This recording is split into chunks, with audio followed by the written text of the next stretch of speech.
Okay, mag-start na tayo na maglagay ng pagkain ng mga customers po natin. So,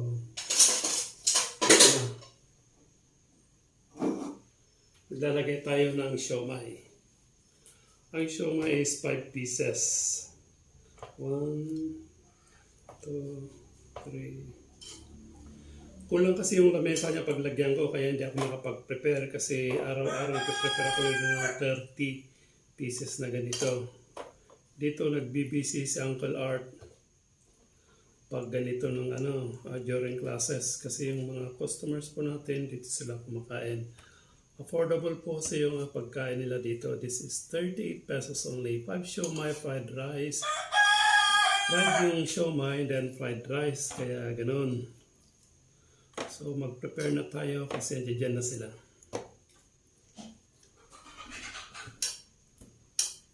Yung 5 pieces na yan, may fried rice na,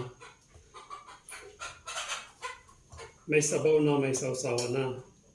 Kumbaga, lang kasi, one set ito yung paglalagyan, kaya ganun.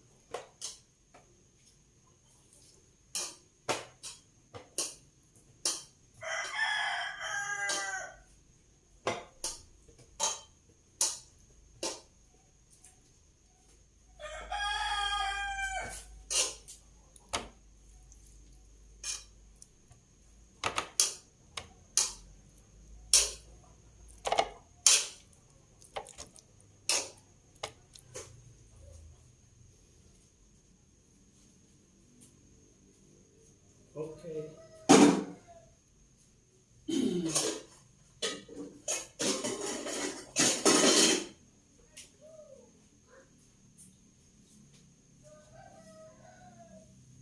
Wow. Hindi pa ako nakapag-prepare. Diyan na sila.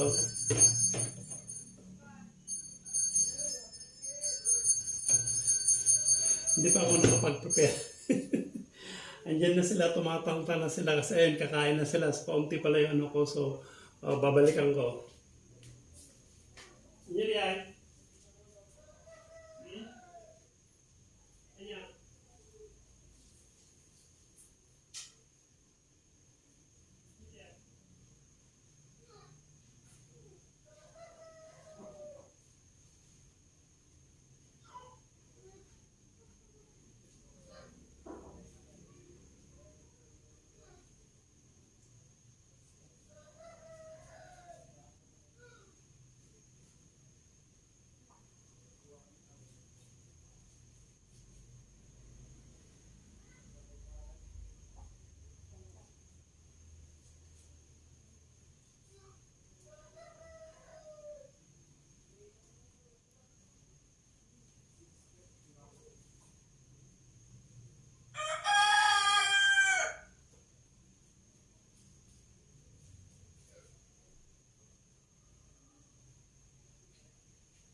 Ay, medyo matagalan kasi kinuha ko muna yung mga orders, so may dumating na na 6.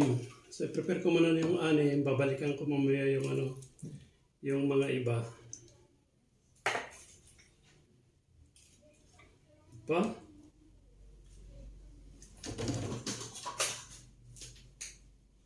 Maglagay na tayong fried rice. Yung fried rice, ano yun?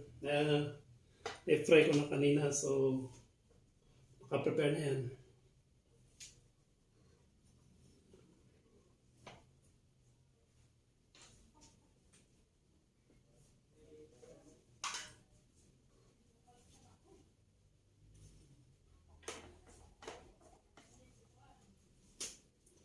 Pag na-prepare ko na to, iserve ko na to, tapos kukunin ko na naman yung ibang order.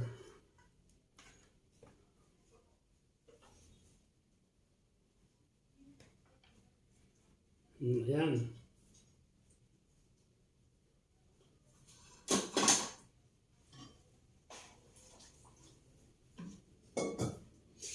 Ngayon, maglagay na tayo ng sabaw.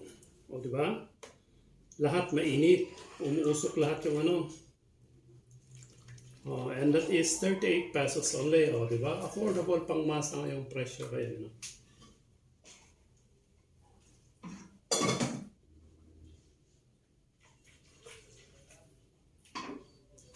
Then, maglagay tayo ng kutsara.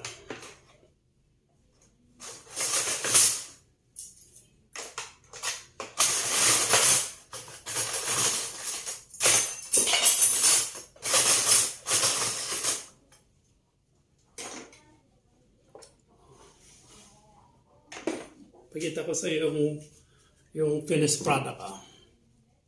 Oh, ayan yung finished product. And that is 38 pesos. O, di ba? Ayan. Ito, nakaprepare na, lalagyan ko na yan. Kukunin ko na yung mga order. Ito, yan. That is 38 pesos yung isang set na yan. O, di ba? Okay, thank you for watching.